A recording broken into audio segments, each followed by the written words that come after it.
В посольстве КНР в Туркменистане состоялся пресс-брифинг, посвященный ключевым событиям в отношениях двух стран.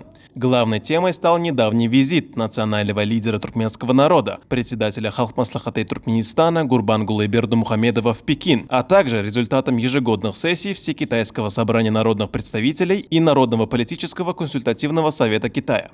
Уважаемые коллеги, недавно в Китае находился уважаемый Акатак, национальный лидер туркменского народа Гурбангулы Бердымухамедов с дружественным визитом в Китай. Этот визит венчался полным успехом.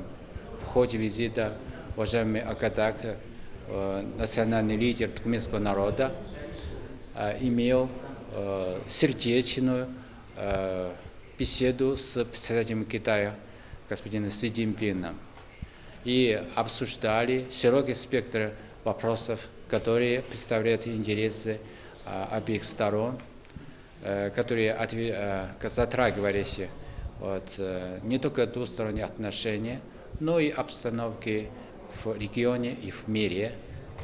Они вышли с большим количеством договоренностей, что для дальнейшего развития наших отношений сугубо важны.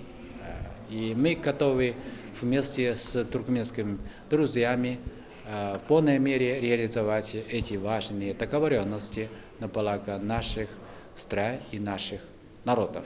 Посол КНР Ци Шуминь отметил, что поездка Гурбангулы Бердымухамедова в Пекин наряду с итогами ежегодных политических сессий в самом Китае дала мощный толчок развитию стратегического партнерства. Стороны обсудили расширение связи в энергетике и внедрение новых технологий. Особо отметили дипломатический жест туркменской стороны, ахалтекинского скакуна, которого Гурбангулы Бердымухамедов преподнес в дар председателю КНР Си Цзиньпиню. Жест оказался особенно символичным. По китайскому календарю 2026 год проходит под знаком лошади, а в Туркменистане год проходит под девизом «Независимый нейтральный Туркменистан – родина целеустремленных крылатых скакунов». По словам дипломата, такое совпадение еще больше сближает страны и придает подарку особый смысл. В числе приоритетных направлений сотрудничества были названы транспортная сфера и сельское хозяйство.